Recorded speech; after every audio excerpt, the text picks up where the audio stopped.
दोस्तों, मस्जिद के सामने नाचने और बाजा बजाने वालों पर अल्लाह का अजाब आया। क्या है पूरा मामला? जब आप इस वीडियो को देखेंगे तो आप भी हैरान रह जाएंगे। एक बारात जो मस्जिद के सामने से गुजर रही थी और जैसे ही वह मस्जिद के सामने पहुंची तो जोर जोर से बाजा बजने लगा। लोग नाच गाने में मसरूफ हो गए। फिर इसके बाद जो कुछ हुआ वह जब आप इस वीडियो में देखेंगे तो आपकी आंखें खुली की खुली रह जाएंगी। वीडियो शुरू करने से पहले हम आपसे गुजारिश करना चाहेंगे कि अगर आप पहली बार हमारे YouTube चैनल पर आए हैं तो जल्दी से हमारे चैनल को सब्सक्राइब कर लें, साथ ही बेल के बटन को भी ऑन कर लें और ऑल नोटिफिकेशन को भी प्रेस कर लें ताकि हमारी हर नई वीडियो का नोटिफिकेशन सबसे पहले आप तक पहुंच सके।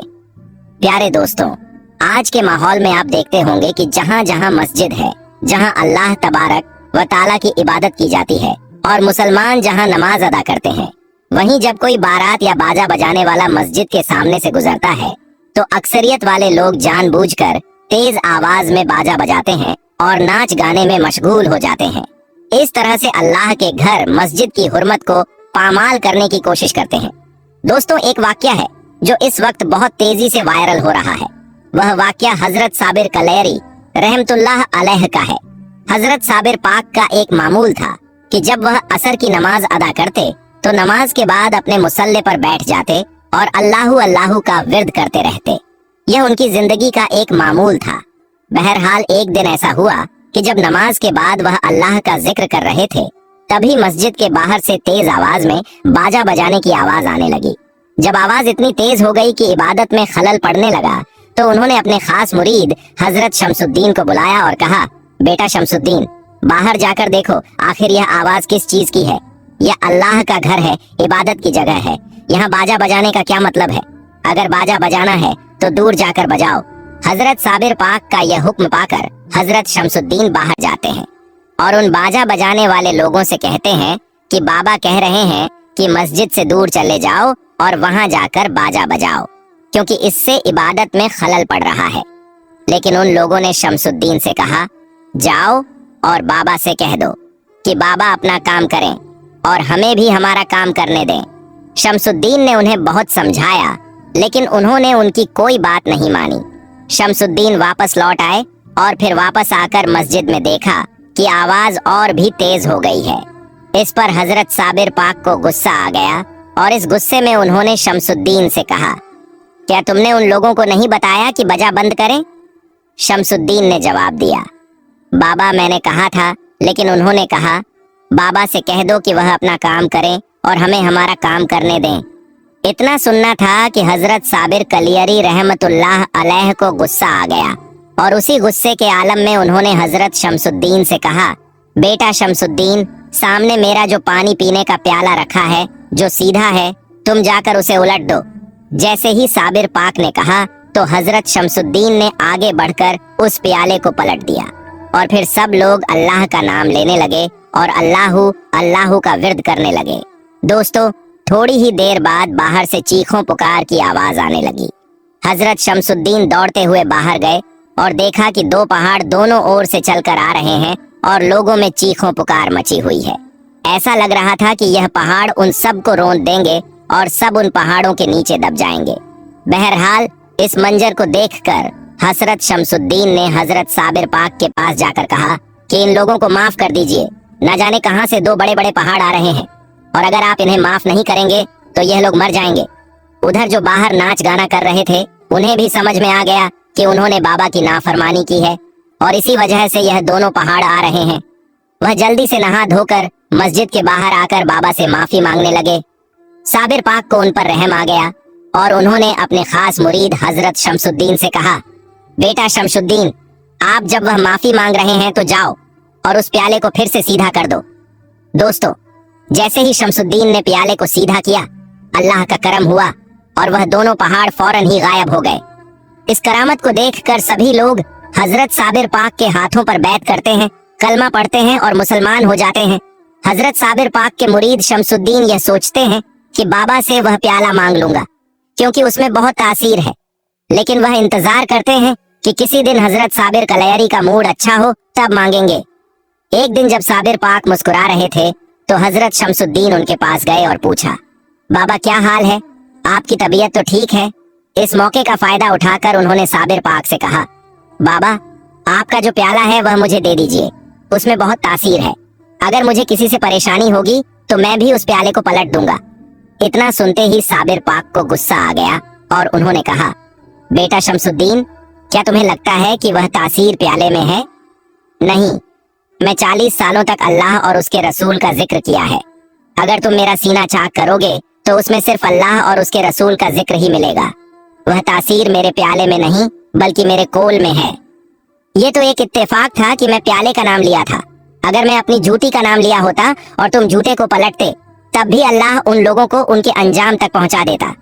इतना सुनने के बाद हजरत शमशुद्दीन को असल बात समझ में आ जाती है और वह चुप हो जाते हैं। दोस्तों, इस वाक्य से हमें यह सबक मिलता है कि अल्लाह के वली की बातों में बहुत असर होता है और जब उनके मुंह से कोई बात निकलती है तो अल्लाह तबारक व ताला उसे फौरन ही कबूल कर लेता है।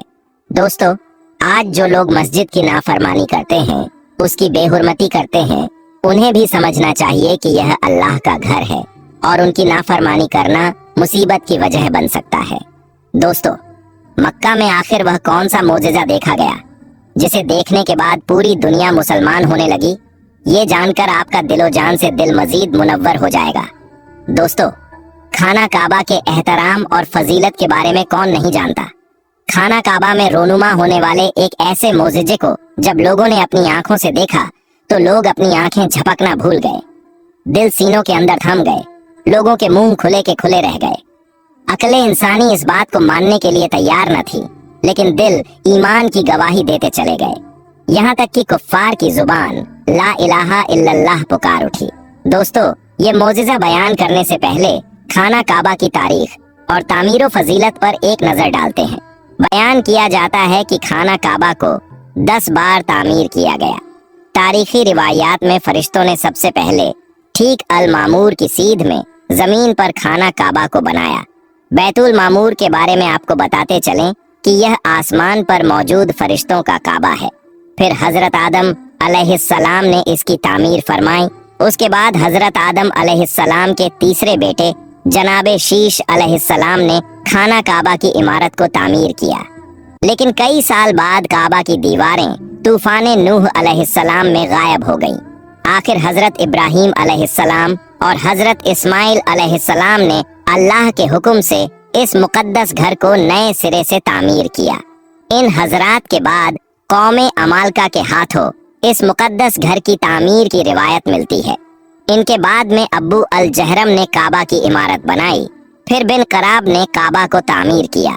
उसके बाद खाना काबा को सैलाब से बचाने के लिए कुरैश ने उसकी तामीर की, जिसमें आप सल्लल्लाहु अलैहि वसल्लम भी शामिल हुए। इसके 82 साल बाद हजरत अब्दुल्ला बिन जुबैर रजियल्लाहु ताला अन्हु को तामीर काबा का शर्फ हासिल हुआ। उनके बाद हज्जाज बिन यूसुफ ने काबा शरीफ को ढा दिया और दोबारा कुरैश के नक्शे के मुताबिक काबे को तामीर किया और यह आज भी उसी शक्ल में मौजूद है। पुराने जमाने में खाना काबा को हरे, सुर्ख और सफेद गिलाफों में भी ढांपा जाता था। फिर अब्बासी खलीफा के दौर में गिलाफे काबा काले रंग में बनाया गया। खाना काबा का तवाफ घड़ी की उलटी तरफ किया जाता है। साइंस ने भी यह बात साबित की है कि इस तरह तवाफ करने से न सिर्फ फासला जल्दी तय हो जाता है, बल्कि इस तरह तवाफ करने से इंसानी सेहत और दिल पर भी अच्छे असरात मुरत्तब होते हैं। खाना काबा का तवाफ पहले पानी में तैर कर के भी किया जाता था, क्योंकि सैलाब आने की वजह से इसके आसपास पानी इकट्ठा हो जाता था।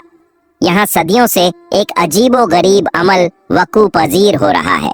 हज के दिनों में मदीना मुनव्वरा से एक खास किस्म के कबूतरों का झुंड खाना काबा का रुख करता है और हज का तमाम वक्त मस्जिद हरम में ही गुजार देता है। हज मुकम्मल होने के बाद यह कबूतर वापस मदीना मुनव्वरा चले जाते हैं। दोस्तों, अल्लाह ताला ने जमजम का एक ऐसा पानी का कुआं बनाया हुआ है जिससे शिफा हासिल होती है, और यह एक मोजिजा भी है कि इस पानी से दुनिया के दूसरे पानी के बरअक्स करंट नहीं गुजर सकता।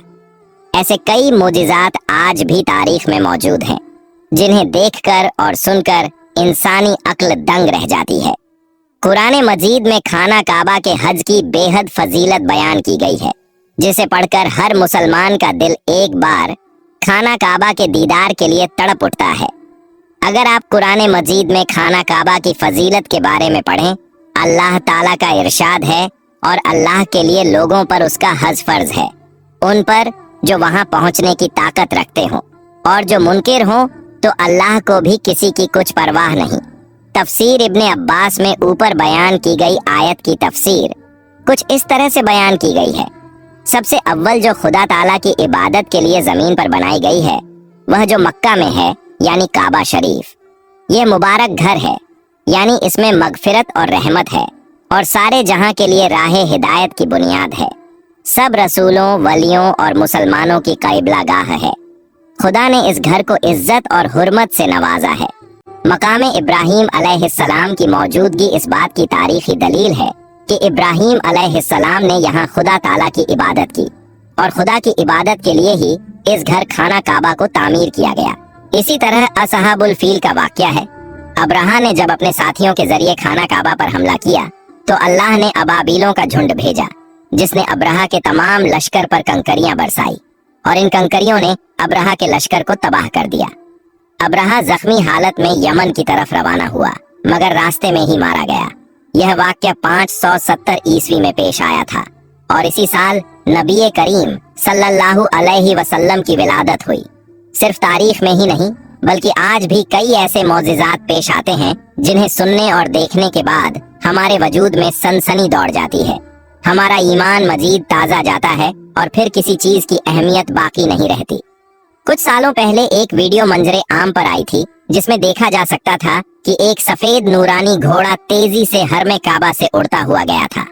अहले इल्म का यह कहना था कि वह कोई आम घोड़ा नहीं बल्कि बुराक था, जो बिजली किसी तेजी से खाना काबा का चक्कर लगाकर फिर से बादलों में गायब हो गया था। यह मंजर जहां लोगों के सामने आया तो सिर्फ मुसलमान ही नहीं बल्कि गैर मुस्लिम भी इसे मौजिज़ा तस्लीम करते हुए खासा मुतासिर हुए थे। हाल ही में देखा जा सकता है कि जब हरमे काबा में लोग नमाज पढ़ने में मसरूफ थे, तभी एक कबूतर काबे की गर्द चक्कर लगाता हुआ उड़कर आया और एक शख्स के करीब जमीन पर सजदा रेज हो गया। इस खबर ने तमाम मुसलमानों के दिलों को मजीद रोशन कर दिया था। यह एक दलील भी थी कि अल्लाह ताला को सजदा सिर्फ इंसान ही नहीं बल्कि तमाम मखलूकात करती है, जो उस पाक जात की वहदानियत पर ईमान लाई। एक और ऐसा ही वाकया कुछ अरसा पहले कैमरे की आंख ने सेव किया, जिसे देखकर दुनिया में हलचल मच गई और लोग हरमे काबा में बुलंद आवाज से कलमे का विर्द करने लगे और नाराई तकबीर की सदाएं बुलंद होने लगी। इससे यह बात साबित होती है कि खाना काबा का तवाफ सिर्फ हम ही नहीं करते बल्कि हर मखलूक करती है, चाहे वह जिन हो, चरिंद परिंद हो या फिर अल्लाह ताला का मौजिज़ा दिखाने के लिए इंसानी आंख को जलवा दिखाने के लिए फरिश्ते हों। एक ऐसा ही मौजिज़ा तब पेश आया जब कई हाजी तवाफ कर रहे थे तो लोगों को उस रात आसमान पहले से कुछ ज्यादा ही रोशन दिखाई दे रहा था। वह मौजूद लोगों का कहना था कि यूं लगता था कि आसमान पुरनूर हो चुका है। हवा भी उस रात बहुत तेज चल रही थी। वहां मौजूद एक शख्स अपने दोस्त को खाना काबा के सामने खड़ा करके उसकी तस्वीर बना रहा था कि तभी आसमान पर अचानक उड़ती हुई एक नूरानी मखलूक दिखाई देने लगी। वह नूरानी पेकर हवा में उड़ते हुए खाना काबा का तवाफ करने लगी और जायरीन ने जब यह मंजर देखा तो एक अजीब हैबत की सी कैफियत उन पर तारी हो गई। जबकि वह मखलूक तकरीबन आधी मिनट तक काबा शरीफ का तवाफ करती रही और फिर उड़ते हुए आसमान में यूं गायब हो गई कि गोया वहां पर मौजूद ही नहीं थी। यह मंजर न सिर्फ इंसानी आंख ने देखा बल्कि उस शख्स के कैमरे में रिकॉर्ड हो गया। खाना काबा का यह मौजिज़ा देखकर लोगों की आंखें अश्कबार हो गई थीं। लोगों के सर सजदे में चले गए और हर तरफ नाराए तकबीर बुलंद हो गया। एक अजीब सी फिजा हर तरफ कायम हो चुकी थी। कुछ जायरीन ने इस मंजर को कैमरे में भी रिकॉर्ड किया था और जब यह खबर आहिस्ता आहिस्ता पूरी दुनिया में फैली तो इंसानी अक्ल दंग रह गई। मुसलमानों के साथ साथ गैर मुस्लिम भी चौंक गए। लेकिन जब उन्होंने इस फरिश्ते को बाकायदा तवाफ करने के बाद आसमान में गायब होते देखा तो सबका दिल खुदा ताला की वहदानियत पर यकीन करने के लिए मजबूर हो गया। कई गैर मुसलमानों ने इस मौजिज़े को देखने के बाद इस्लाम कबूल कर लिया और लोग खाना काबा की जियारत के लिए आने लगे। सिर्फ गैर मजहब ही नहीं बल्कि साइंस भी यह बात मानने के लिए तैयार हो गई कि यह वाकई एक मौजिज़ा है जो कि इंसानी आंख ने देखा था। बेशक अल्लाह ताला की जात हर चीज पर कादिर है, वो जो चाहे कर सकता है। और वह अपने होने की दलील ऐसे अपने बंदों को दिखाता है कि इंसानी अकल दंग रह जाती है। यहाँ तक कि गैर मुस्लिम भी कलमाए तौहीद पढ़कर मुसलमान हो जाते हैं। ऐसे बहुत से मौजिज़ात प्यारे दोस्तों लोगों ने अपनी आंखों से देखे हैं, जिनको देखकर दिल अल्लाह ताला की गवाही देता है, और कुफ्फार की आंखें और दिल भी अल्लाह को वाहिद मानने की गवाही देने लगते हैं। अल्लाह ताला से यही दुआ है कि वह हमें हिदायत दे और नेक रास्ते पर चलने की तौफीक अता फरमाए और हमारे दिल को जज्बाए ईमान से हमेशा के लिए मुनव्वर कर दे। दोस्तों, एक ऐसा वाकया जिसे सुनकर सबके रोंगटे खड़े हो जाएंगे। एक गांव में एक बेवा गरीब माँ की 4 बेटियां बिन शादी के पेट से कैसे हो गईं? इन बच्चों के बाप कौन हैं? यह वाकया सारे गांव वालों को हिलाकर रख दिया। कैसे एक ही घर की 4 जवान बेटियां हामिला कैसे हो गई? यह दिल दहला देने वाला वाकया जरूर सुने। वीडियो को लाइक और चैनल को सब्सक्राइब जरूर करें। दोस्तों, एक बेवा औरत थी जिसकी 7 खूबसूरत बेटियां थीं। उसका बेटा कोई नहीं था और 7 ही बेटियां बहुत खूबसूरत थीं। इस बूढ़ी औरत की 7 बेटियां ही बहुत नेक थीं।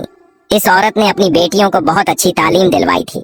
उनकी जिंदगी में कयामत तब आई जब उस बूढ़ी माँ की बड़ी 4 बेटियां हामिला हो गईं। और हैरत की बात तो यह थी कि इन 4 बेटियों को पता ही नहीं था कि उनके साथ यह गलत हरकत किसने की है। और जब इस कहानी का खुलासा हुआ कि इन 4 लड़कियों को प्रेग्नेंट करने वाला कौन था, तो आपके पैरों तले से जमीन खिसक जाएगी।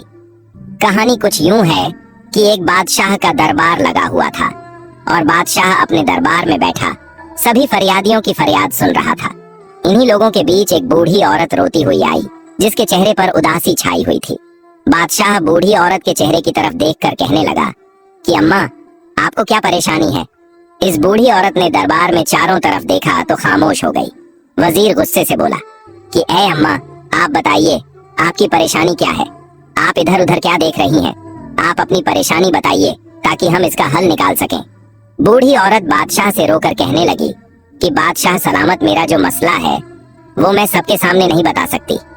मैं सिर्फ आप अकेले को ही बताऊंगी, क्योंकि मैं बेवा औरत हूँ, मेरा कोई बेटा नहीं है और मैं अपनी 7 बेटियों के साथ अकेली रहती हूँ। अगर मैं अपनी परेशानी सबके सामने आपको बताऊंगी तो मुझे डर है कि मेरी बेटियों को कल को कोई मसला ना हो जाए, कोई आधी रात को मेरे घर न घुस आए। इसलिए मैं आपको अपनी परेशानी अकेले में ही बताना चाहती हूँ। वह बादशाह काफी परेशान होकर सोचने लगा कि यहाँ इतने बड़े बड़े मसले लेकर लोग आए हैं और उन्होंने सबके सामने बताया है। आखिर इस औरत का ऐसा क्या मसला है कि यह औरत सबके सामने क्यों नहीं बताना चाहती? बादशाह बोला कि आप अपनी परेशानी मुझे बताइए। ये सारे आदमी मेरे भरोसे के आदमी हैं, आपको कोई भी नुकसान नहीं पहुंचाएगा। वह दुखी बूढ़ी औरत रोकर बोली, नहीं बादशाह, सलामत नहीं, मैं आपको अकेले ही वह बात बताऊंगी।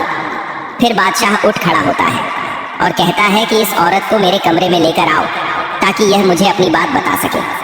अब 2 सिपाही उस बूढ़ी औरत को बादशाह के कमरे में ले जाते हैं। बूढ़ी औरत जब अंदर आती है तो बादशाह उसे कहता है कि ऐ अम्मा, अब बताइए कि आपकी क्या परेशानी है। वह बूढ़ी औरत बादशाह के कदमों में गिरकर रोने लग जाती है। बादशाह कहता है कि अम्मा, आप मुझे बताइए कि आखिर बात क्या है। मेरा दिल बैठ जा रहा है कि ऐसी कौन सी बात है जिसके लिए आपने मुझे अकेले बुलाया। मैं यह हरगिज बर्दाश्त नहीं कर सकता कि मेरी बादशाहत में कोई इतनी दुखी औरत हो और आपका दुख जानकर आपके दुखों पर मरहम ना रखूं, ऐसा हो ही नहीं सकता। आप मुझे अपना दुख बताइए। वह बूढ़ी औरत रोकर कहने लगी, बादशाह सलामत, मैं एक बेवा औरत हूँ। मेरे शौहर को वफात पाए अरसा गुजर चुका है और मेरा कोई बेटा नहीं है। मेरी 7 बेटियां हैं। मैं लोगों के अमीर घरों में जाकर बर्तन धोती हूँ, उनके कपड़े धोती हूँ और उनके घरों में काम करती हूँ। और इन अमीर घरों से जो बचा हुआ खाना मिलता है, जो मुझे मेहनत मजदूरी के पैसे मिलते हैं, उन्हीं से मैं अपना घर चलाती हूँ और उसी से अपना घर चलाकर अल्लाह ताला का शुक्र अदा करती हूँ। मैंने कभी किसी से कोई शिकवा नहीं किया कि मैं ऐसी गुर्बत की जिंदगी जी रही हूँ। मेरी 7 बेटियां हैं, पर्देदार हैं। वह कभी भी घर से बाहर नहीं जाती और हमेशा अपने सरों पर दुपट्टा रखती हैं। मेरी जिंदगी ऐसी ही चल रही थी। एक मर्तबा मेरी बड़ी बेटी की तबीयत बहुत खराब हो जाती है। मैं अपनी बड़ी बेटी को डॉक्टर के पास लेकर जाती हूँ। डॉक्टर कहता है कि तुम्हारी बेटी उम्मीद से है, तुम्हारी बेटी पेट से है। यह बात सुनकर मेरे पैरों से जमीन खिसक जाती है कि मेरी बड़ी की तो शादी भी नहीं हुई, तो यह हामिला कैसे हो गई। मैं जब अपनी बेटी को घर लेकर आई तो उसे मारने पीटने लगी कि बताओ किसके साथ तुमने यह मुंह काला किया है और यह बच्चा किसका है। जब मैं अपनी बेटी को काफी मारा तो मेरी बड़ी बेटी रोने लगी और मेरे आगे हाथ जोड़ने लगी और कहने लगी, ऐ अम्मा, मैं नहीं जानती कि यह बच्चा किसका है। ऐ मेरी प्यारी अम्मा, मुझ पर यकीन करो, मैंने कभी किसी के साथ बात तक नहीं की, कभी घर से अकेली बाहर नहीं गई, मैंने कभी किसी के साथ आंख नहीं मिलाई। ऐ मेरी अम्मा, मुझे नहीं पता कि यह बच्चा मेरे पेट में कैसे आया है। वह बूढ़ी औरत अपनी बेटी पर यकीन कर लेती है और कहती है कि बादशाह सलामत, मैंने इस बेटी को पैदा किया था। मुझे पता चल चुका था कि मेरी बेटी झूठ नहीं बोल रही, और उसके कुछ दिनों बाद तो मुझे पक्का यकीन हो गया था कि मेरी बेटी झूठ नहीं कह रही। वह बूढ़ी औरत बादशाह को वाकया सुनते हुए रोने लगी, कहने लगी कि बादशाह सलामत, हमने इस बात पर सब्र कर लिया। फिर मेरी बड़ी बेटी ने 9 माह बाद एक बेटे को जन्म दिया और हमने मारे मजबूरी के इस बच्चे की परवरिश करनी शुरू कर दी। इसके 2-3 माह बाद फिर मेरी छोटी बेटी हामिला हो गई। जब मैंने उसको डॉक्टर के पास ले जाकर दिखाया तो डॉक्टर ने कहा कि आपकी यह बेटी भी पेट से है। डॉक्टर की यह बात सुनकर मेरे दिल को दूसरा झटका लगा। मैं सोचने लगी कि मेरी बेटियों के साथ यह सब कौन कर रहा है। हमारे घर पर भी कोई नहीं आता है और मेरी बेटियां बाहर भी नहीं जाती हैं। मैंने अपना वाकया अल्लाह पर छोड़ दिया कि ए अल्लाह, मुझे इस बात का पता चल जाए कि मेरी बेटियों के साथ यह गंदी हरकत कौन कर रहा है। मेरी दूसरी बेटी ने भी एक बच्चे को पैदा किया। उसके बाद मेरी तीसरी बेटी भी उम्मीद से हो गई और फिर मेरी चौथी बेटी जो 14 साल की थी वह भी पेट से हो गई। मैं तो लुट गई, बर्बाद हो गई। मुझे तो कुछ पता नहीं चल रहा था कि मेरे घर पर यह क्या हो रहा है। इस दुखी माँ का यह वाक्य सुनकर राजा हक्का बक्का हो जाता है कि यह कैसा वाक्य सुना रही है। बूढ़ी औरत अपनी कहानी सुनाकर बादशाह के पांव पकड़ लेती है कि ए बादशाह सलामत, मुझे इंसाफ चाहिए। मुझे पता करना है कि मेरी बेटियों के साथ यह गलत हरकत कौन कर रहा है। बादशाह सलामत, मेरी बेटियों के मुजरिम को आप पकड़ें। मैंने बहुत ढूंढने की कोशिश की, लेकिन मुझे पता नहीं चला कि वह इंसान कब हमारे घर आता है। उसने हमारी जिंदगी बर्बाद कर दी है। बादशाह सलामत पूरी कहानी सुनकर कहने लगा, ए अम्मा, तुम अब बोल रही हो जब तुम्हारी चौथी बेटी के साथ यह हरकत हुई है। तुम्हें तो तब आना चाहिए था जब तुम्हारी पहली बेटी के साथ गलत हरकत हुई थी। अगर तुम उस वक्त यह बात बताती तो तुम्हारी बाकी 3 बेटियों के साथ यह सब कुछ ना होता। मगर तुम जैसे गरीब लोग जो होते हैं वह लोगों की बदनामियों से डरकर यह जहर पी लेते हैं। फिर वही जहर तुम्हारे अंदर काटता रहता है और जब बात तुम्हारी बर्दाश्त से बाहर हो जाती है फिर तुम लोग आकर बताते हो कि यह मसला हो गया है। और अम्मा, तुम भी उन लोगों में से हो जो अब आई हो। वह बूढ़ी औरत अपनी गलती तस्लीम करती है कि मुझे पहले आना चाहिए था, लेकिन अब मैं आ चुकी हूँ। जो कुछ हो गया सो हो गया, लेकिन अब मेरी बेटियों के मुजरिम का पता लगना चाहिए कि वह कौन है। बादशाह सलामत बहुत ही नेक दिल और मेहरबान थे। कहने लगे कि अम्मा, अब तुम घर जाओ। अब यह परेशानी तुम्हारी नहीं है, अब यह परेशानी मेरी है और मुझसे बर्दाश्त नहीं होता कि मेरी सल्तनत में कोई औरत इतनी दुखी हो। कोई दरिंदा गरीब औरत पर जुल्म कर रहा है और मैं चैन की नींद सो लूं तो मेरे बादशाह होने पर लानत है। इसलिए आप अपने घर जाइए, अब यह परेशानी मेरी है। वह बूढ़ी औरत वहां से खामोशी से अपनी चादर लपेटे हुए वहां से बाहर आ गई और अपने घर चली गई। अब बादशाह सलामत वहां से निकलकर वापस आकर बैठ गए और बाकी तमाम लोगों के मसाइल सुनने लगे। लेकिन बादशाह का ध्यान उसी औरत की तरफ था कि उस औरत को इंसाफ मिलना चाहिए। बादशाह लोगों के मसाइल सुनकर जब फ्री होता है तो वह अपने कमरे में वजीर को बुलाता है। वजीर जब बादशाह के चेहरे पर आई परेशानी देखता है तो वह पूछता है कि ऐसी कौन सी बात कर गई है वह बूढ़ी औरत जिसकी वजह से आप इतने परेशान हो गए हैं। बादशाह कहने लगा कि मेरी सल्तनत में ऐसे ऐसे लोग हैं जो इतना बड़ा गुनाह करते हैं और यह भी नहीं सोचते कि उनका गुनाह जब हमारे सामने खुलेगा तो हम उन्हें सख्त सजा देंगे। वजीर भी परेशान होकर बोला कि बादशाह सलामत, बता दीजिए कि क्या मामला है। फिर बादशाह सलामत इस वजीर को सारा वाकया बता देता है और कहता है कि कोई दरिंदा है जो इस औरत के घर पर दीमक की तरह लग गया है और इस दरिंदे शख्स का इतना मन बढ़ चुका है कि वह इस बेवा औरत की 4 बेटियों को इस दरिंदे ने हामिला कर दिया है और इस बूढ़ी औरत की 3 बेटियों को बच्चे भी पैदा हो चुके हैं और छोटी बेटी इसकी हामिला है। इस बूढ़ी औरत की बाकी 3 बेटियों की इज्जत को भी खतरा है। हमें पता लगाना होगा कि इस बूढ़ी औरत के घर कौन आता है, किस वक्त आता है। इसके बाद बादशाह सलामत और वजीर सोचने लग जाते हैं कि इस बात का कैसे पता लगाया जाए। थोड़ी देर बाद वजीर कहता है कि ए बादशाह सलामत, मेरे मन में एक तरकीब आई है। बादशाह कहता है कि जल्दी बताओ कौन सी तरकीब है। वजीर कहता है कि ए बादशाह सलामत, दीवारों के भी कान होते हैं, इसीलिए मैं आपके कान में यह बात बताऊंगा। तो वजीर बादशाह सलामत के कान में कुछ कह देता है, यानी कोई तरकीब बताता है जो बादशाह सलामत को भी पसंद आ जाती है। इसके बाद वह वजीर एक बकरी लेकर इस औरत के घर पर चला जाता है। रात के तकरीबन 9 बज रहे होते हैं। वजीर इस बूढ़ी औरत के घर चला आता है। बूढ़ी औरत वजीर को देखकर कहती है कि ए वजीर, आप इस वक्त मेरे घर पर क्या कर रहे हैं। वजीर बोला कि जो परेशानी आप बादशाह सलामत को बात कर आई है, इस बात से बादशाह सलामत बहुत ही परेशान है। बूढ़ी औरत बोली कि आपके हाथ में यह जो बकरी है, आप इसका क्या करोगे। वजीर बोला कि आप मुझे अपने घर के अंदर आने दीजिए, इसके बाद मैं आपको बताऊंगा कि मैं क्या करना है। अंदर आकर वजीर बूढ़ी औरत से कहने लगा कि आज हम इस बकरी का चारा बनाकर उस दरिंदे को खिलाएंगे। बस तुम लोग कुछ भी मत बोलना और चुप करके देखते रहना कि वह दरिंदा कैसे पकड़ा जाएगा, इसलिए आप तमाम लोग आराम से सो जाएगा। अगर हमारा यह काम कामयाब हो गया तो पता चल जाएगा वह दरिंदा कौन है। इसके बाद वजीर इस बकरी को लेकर घर की छत पर चला जाता है और घर की छत पर इस बकरी को बंद देता है और फिर चुपके से इस घर से बाहर चला जाता है। और वजीर जाते हुए इस बूढ़ी औरत और उसकी बेटियों से कहता है कि आप लोग आराम से सो जाएगा, ये मत सोचिए कि आप लोगों को किसी तरह का कोई नुकसान पहुंचेगा। और वजीर 2 सिपाहियों को बोल देता है कि इस बूढ़ी औरत के घर के आसपास पहरा लगाओ। वजीर बूढ़ी औरत और उन लड़कियों को तमाम बातें समझा देता है कि तुम्हारे घर में ऐसी कोई भी आवाज नहीं आनी चाहिए जिससे पता चल जाए कि हमने जाल बिछाया हुआ है। उसके बाद वजीर बादशाह के पास महल में चला जाता है। बादशाह इस बात को लेकर काफी परेशान होता है। बादशाह वजीर से कहता है कि ए वजीर, तुमने इस बकरी को वैसे ही पहुंचा दिया है ना जैसे हम चाहते थे। तो वजीर बोला कि जी बादशाह सलामत, मैंने उस बकरी को वहीं पर बांध दिया है और अपने मकसद के मुताबिक मैं सारा काम कर आया हूँ। वजीर कहने लगा कि ए बादशाह सलामत, अब आप भी सो जाइए। बादशाह कहने लगा कि मैं कैसे सो सकता हूँ, वह मजलूम औरतें हैं, उन पर जुल्म हो रहा है। मुझे उस वक्त तक नींद नहीं आएगी जब तक मैं उस जालिम शख्स को पकड़ के उसकी सजा ना दे दूं। बहरहाल जब आधी रात का वक्त आता है तो उस बूढ़ी औरत के घर के आसपास एक साया सा लहराता है। वह शख्स घर की छत पर आता है और छत में से वह सहन में आ जाता है। बकरी ने छत पर जब किसी शख्स को देखा तो बकरी एकदम से चिल्लाने लगी। उस समय आधी रात का वक्त हो चुका था, हर तरफ सन्नाटा छाया हुआ था और आधी रात को बकरी की आवाज दूर दूर तक गूंज रही थी। जो सिपाही छुपाकर पहरा दे रहे थे, उन लोगों को जब बकरी की आवाज सुनाई दी तो उन लोगों को पता चल गया कि घर में कोई दाखिल हो चुका है। और इस बकरी को छत पर बांधने का मकसद यही था कि इस घर में जो कोई शख्स भी आएगा, बकरी उसको देखेगी और बोलने लगेगी। बकरी की आवाज सुनकर सिपाही चौकन्ना हो जाएंगे।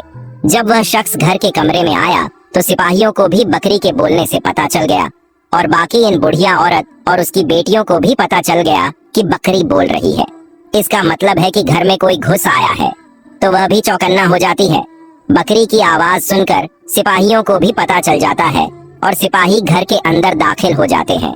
जब आने वाले शख्स ने घर में सबको जागते हुए देखा तो वह पीछे की तरफ भागने लग जाता है और पीछे से वो 2 सिपाही आकर उस आदमी को पकड़ लेते हैं। उस आदमी ने अपने चेहरे पर काला कपड़ा लपेटा हुआ था ताकि इस आदमी को कोई पहचान ना सके। जब इन सिपाहियों ने इस आदमी के चेहरे से कपड़ा हटाया तो वो बूढ़ी औरत और उसकी बेटियां हैरान हो गई। आखिरकार सुबह हो गई। बादशाह का दरबार लगा हुआ था और वह आदमी घुटने टेक कर बादशाह के सामने बैठा हुआ था।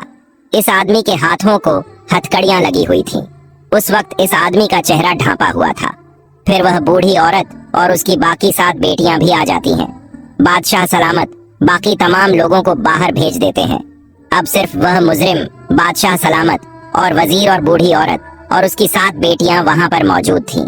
बादशाह सलामत उस शख्स से कहने लगा कि क्यों भाई, अब इतना तो बता दे कि तुझे मेरा खौफ क्यों नहीं रहा कि जब तेरा यह जुर्म पकड़ा जाएगा तो तुम्हारी सजा मौत से कम नहीं होगी। बादशाह सलामत इन सिपाहियों से कहता है कि इस आदमी के चेहरे से नकाब हटाया जाए ताकि मैं भी तो देखूं कि मेरी सल्तनत में इतनी हिम्मत किसकी हो गई है जो इस मजबूर बूढ़ी औरत की 4 बेटियों को हाँ मिला कर दे। जब इसके चेहरे से नकाब हटता है तो वह बूढ़ी औरत करीब आकर उसके मुंह पर थूक देती है और कहती है कि ए दरिंदे इंसान, तुझे शर्म नहीं आई? बेटियां तेरी बेटियों के जैसी हैं, ये तेरी सगी भतीजी हैं। इनके साथ तुमने ऐसी गंदी हरकत क्यों की है? और जो चाचा होता है वह बाप के समान होता है। तुझे शर्म नहीं आई अपनी सगी भतीजियों के साथ ऐसा करते हुए? भतीजी क्या बेटी क्या, ये तूने क्या जुर्म कर दिया है? बूढ़ी औरत अपने देवर के चेहरे पर थप्पड़ मारती है और बादशाह गुस्से से कहता है कि अगर कोई गैर होता तो हम समझते, लेकिन तुम तो सगे चाचा हो, बाप की तरह हो। तुम्हें शर्म नहीं आई? तुम्हें गैरत नहीं आई? अरे चाचा, जब उनके बाप इस दुनिया में नहीं थे तो चाचा की जिम्मेदारी थी कि अपनी भतीजियों का ख्याल करता, उनके रिश्तों की फिक्र करता, और तुम चाचा ही डाकू बने रहे। इसके बाद भी वह शख्स कहने लगा कि ए बादशाह सलामत, मैं इन लड़कियों का चाचा हूँ, ये हमारे घर का मामला है, आप हमारे घर के मामले से दूर रहें। बादशाह सलामत अपनी तलवार निकालकर उसके सर के ऊपर रख देता है और कहता है कि सच सच बताओ तुमने ऐसा क्यों किया? तब उसे शख्स के चेहरे पर खौफ आता है और वह बताता है कि ए बादशाह, हम दो भाई थे, मेरा भाई मुझसे बड़ा था, मेरे भाई की तो शादी हो गई, उस वक्त मेरी शादी नहीं हुई थी।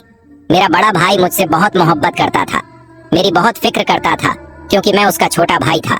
लेकिन जब मेरे बड़े भाई की शादी हुई और उसकी बेटियां हुई, उसके सर पर तमाम जिम्मेदारी आ पड़ी, तो मेरे भाई का ध्यान मुझसे कम हो गया और अपने घर वालों पर ज्यादा हो गया, और तब मेरे भाई का ध्यान मुझ में से हटने लगा और अब वह सारा ध्यान अपनी बीवी और बेटियों पर देता था। मेरे दिल में मेरे भाई के लिए नफरत पैदा होती गई कि मेरा भाई ऐसा क्यों करता है, और भाई से नफरत करने के नतीजे में मैं अपनी भाभी और भतीजी से भी नफरत करने लगा। इसके बाद मेरा भाई वफात आ गया। जब मेरे बड़े भाई की बड़ी बेटी जवान हुई तो वह बहुत ही खूबसूरत थी। मेरा दिल इस पर आने लगा। मेरी नीयत जब खराब होने लगी तो मैंने अपनी भाभी से कहा कि आप अपनी बड़ी बेटी की शादी कर दें, लेकिन भाभी ने मेरी बात ना सुनी। मेरी भतीजी जवान थी, उनकी शादियां नहीं हो रही थीं, खूबसूरत भी थी।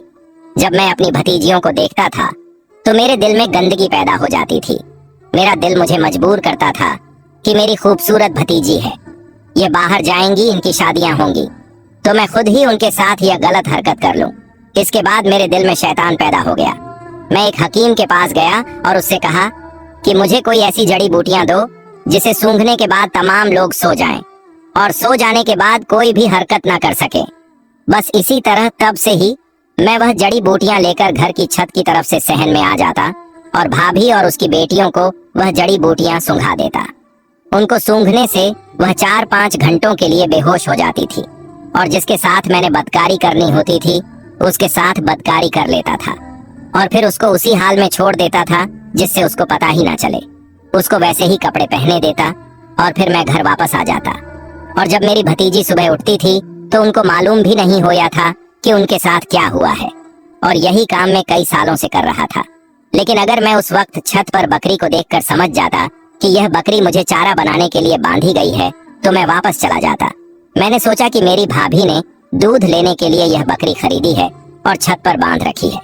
मैंने उस वक्त बकरी की तरफ ध्यान ही नहीं दिया, मेरा ध्यान तो बदकारी की तरफ था। इसके बाद जब वह शख्स अपना सारा गुनाह मान लेता है, अपना जुर्म तस्लीम कर लेता है, तो बादशाह सलामत वजीर को इशारा करता है। वजीर अपनी तलवार निकालकर उस शख्स का सर उसके धड़ से अलग कर देता है, जिसके बाद उसका जिस्म थोड़ी देर के लिए तड़पता है और फिर सजा के तौर पर ठंडा हो जाता है। इस तरह इस दरिंदे शख्स को, इस जालिम चाचा को सजा मिल जाती है। फिर बादशाह सलामत इस बूढ़ी औरत की तरफ देखकर कहता है कि ए अम्मा, अगर आप मुझे बता देती तो आपकी बाकी 3 बेटियों को यह दुख न झेलना पड़ता, लेकिन मेरा आपसे वादा है कि आपकी इन 4 बेटियों को वह खुशियों में दिलवाऊंगा। बादशाह सलामत अपने सिपाहियों में से 4 सिपाही जो बहुत ही समझदार और सुलझे हुए होते हैं, उन 4 सिपाहियों से इन 4 लड़कियों की शादी करवा देता है और बहुत सारा मालो दौलत और पैसा भी साथ देता है। इसके बाद वह बूढ़ी औरत रोकर बादशाह का शुक्रिया अदा करती है। बादशाह सलामत कहता है कि अब आप बेफिक्र हो जाएं। जब आपकी बाकी 3 बेटियां जवान हो जाएंगी तो आप मुझे बता दीजिएगा, मैं उनके लिए भी कोई अच्छा सा लड़का देखकर उनका रिश्ता करवा दूंगा। तो दोस्तों, यह थी एक इंसाफ पसंद बादशाह की कहानी और ऐसे दरिंदे चाचा की कहानी जो चाचा बाप की तरह होता है। इस कहानी से एक सबक भी सीखने को मिलता है कि अगर किसी पर किसी तरह का भी कोई जुर्म हो रहा है, कोई मजलूम है, तो उसको अपने हक के लिए आवाज उठानी चाहिए। अगर वह शख्स कमजोर रहेगा और बाकी दुनिया वालों के डर से खामोश रहेगा तो दुनिया उसको नोच कर खा जाएगी।